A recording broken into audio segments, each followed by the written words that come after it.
दोस्तों, Kaveri engine programme को लेकर एक बहुत बड़ी खबर आ रही है। खबर यह है कि डीआरडीओ कावेरी 2.0 प्रोजेक्ट शुरू करने जा रहा है। अब क्या है ये कावेरी 2.0? क्या कावेरी इंजन का कोई अपग्रेडेशन किया जा रहा है या ड्राई कावेरी में कोई बदलाव किए जाने वाले हैं? रिपोर्ट्स बता रही हैं कि डीआरडीओ अब बिल्कुल नए कावेरी इंजन को बनाने जा रहा है। ये 90 किलो न्यूटन पावर का इंजन जीई के इंजन को रिप्लेस करेगा। देखिए दोस्तों, सुनने में तो ये बड़ा इंटरेस्टिंग लग रहा है, बड़ा शानदार लग रहा है। जीई के जिस G404 IN20 को हम तेजस MK1A में लगा रहे हैं, वो 84 किलो न्यूटन का है और जिस कावेरी 2.0 की बात की जा रही है वो 90 किलो न्यूटन का है। अब सवाल ये है कि कावेरी और कावेरी 2.0 में क्या अंतर होगा?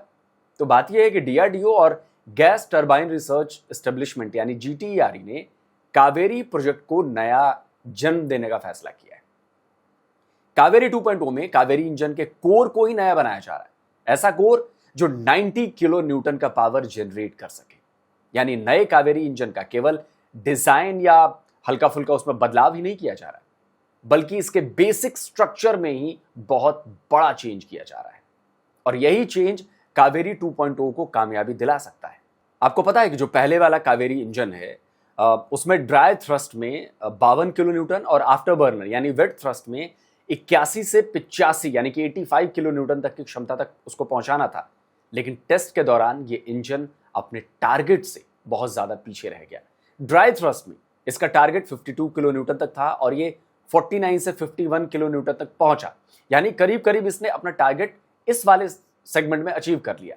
लेकिन आफ्टर बर्नर यानी फाइटर जेट को अचानक से अल्ट्रा हाई स्पीड या सुपरसोनिक स्पीड देने के लिए एडिशनल थ्रस्ट पैदा करने वाले सिस्टम में ये पिछड़ गया। आफ्टर बर्नर में इसका टारगेट, जैसा कि मैंने आपको बताया कि 81 से 85 किलो न्यूटन का था, लेकिन 70 से 73 किलो न्यूटन तक ही ये रह गया। अब जब फाइटर जेट को तेज उड़ाने की ताकत ही नहीं मिलेगी तो फिर वो इंजन किस काम का है? यही वजह है कि हमें अमेरिकी इंजन के भरोसे अपना तेजस प्रोग्राम चलाना पड़ रहा है। और इसका कितना नुकसान हो रहा है ये हम सब जानते हैं। हालांकि डीआरडीओ और GTRE ने पुराने कावेरी इंजन को ड्राई इंजन में बदलकर घातक ड्रोन में लगा दिया है, लेकिन इससे फाइटर जेट इंजन प्रोग्राम तो अधूरा ही रह गया। इसलिए नए सिरे से कावेरी इंजन प्रोग्राम को शुरू किया जा रहा है, जिसमें आफ्टर बर्नर के साथ 90 किलो न्यूटन की क्षमता वाला इंजन बनाने का प्लान किया गया है।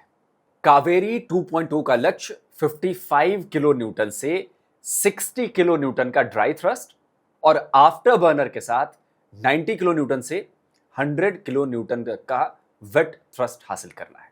इसी टारगेट को पूरा करने के लिए GTRE इंजन के कोर को पूरी तरह से नया बना रहा है। इसमें प्रेशर रेशियो, फ्यूल एफिशिएंसी को बढ़ाने के लिए नए डिजाइन वाले हाई प्रेशर कंप्रेसर यानी HPC पर बहुत ज्यादा ध्यान है। नए कोर में एडवांस्ड टाइटेनियम एलॉय से बने सिंगल पीस ब्लिस्क का इस्तेमाल किया गया है ताकि हवा के रिसाव को रोका जा सके, स्ट्रक्चरल वजन कम किया जा सके और थ्रस्ट टू वेट रेशियो को बढ़ाया जा सके। इसके अलावा असेंबली में सिंगल क्रिस्टल टरबाइन ब्लेड भी लगाने की योजना है ताकि ये इंजन के अंदर के ऑपरेटिंग टेम्परेचर को, जो बहुत ज्यादा होता है, उसे झेल सके और थर्मल एफिशिएंसी को बढ़ा सके। अब कहा जा रहा है कि ना तो भारत सरकार ने, ना डीआरडीओ ने या फिर GTRE ने अब तक कावेरी 2.0 के बारे में कोई स्टेटमेंट दिया है। देखिए, ये बिल्कुल सही बात है, लेकिन दोस्तों याद कीजिए 16 फरवरी को रक्षा मंत्री राजनाथ सिंह ने बेंगलुरु में GTRE और डीआरडीओ के इंडिजिनस मिलिट्री इंजन प्रोजेक्ट की समीक्षा की थी। उसी विजिट में राजनाथ सिंह ने साफ कर दिया था कि भले कावेरी इंजन पैमानों और उम्मीदों पर खरा नहीं उतरा, लेकिन भारत का स्वदेशी फाइटर जेट इंजन का प्रोग्राम चलता रहेगा। और अब देखिए कि खबर यह भी है कि 15 अगस्त को प्रधानमंत्री नरेंद्र मोदी खुद लाल किले की प्राचीर से इस प्रोजेक्ट का ऐलान कर सकते हैं। दोस्तों, ये बात सही है कि 1986 में शुरू हुआ कावेरी इंजन का प्रोग्राम आज 40 साल बाद भी कामयाब नहीं हो पाया है। लाइट कॉम्बैट फाइटर जेट के लिए बनाया जा रहा कावेरी इंजन अब ड्राई कावेरी इंजन में बदल चुका है और डीआरडीओ के घातक ड्रोन में लगाया जा रहा है और ये स्वदेशी फाइटर जेट इंजन प्रोग्राम के लिए बहुत बड़ा झटका है भी। तेजस MK1 और एमका प्रोजेक्ट के लिए हम अमेरिकी इंजन के भरोसे बैठे हैं और इंजन का इंतजार है कि खत्म ही नहीं हो रहा है। अमेरिका परेशान कर रहा है, लेकिन यह हमारे देश के वैज्ञानिकों और सरकार का इस बार दृढ़ निश्चय भी दिख रहा है कि अब हम कावेरी 2.0 बनाने के लिए आगे बढ़ रहे हैं।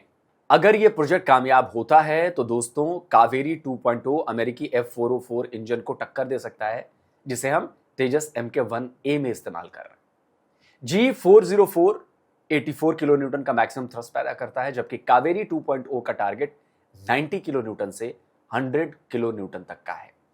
अब ये टारगेट पूरा होता है या नहीं, या फिर कावेरी 1 की तरह लटक जाता है, ये तो देखने वाली बात हुई। तो ये प्रोजेक्ट साबित करता है कि भारत और उसके वैज्ञानिक असफलताओं की सीढ़ियों पर चढ़कर कामयाबी का सफर तय करना चाहते हैं। कामयाबी मिलती है या ये भी कावेरी 1.0 की तरह 2.0 भी लास्ट में खत्म हो जाएगा, देखने वाली बात होगी। आप क्या कहते हैं? कमेंट करिए, अपनी राय दीजिए। जल्द मिलता हूं एक और नए वीडियो के साथ। नमस्कार, जय।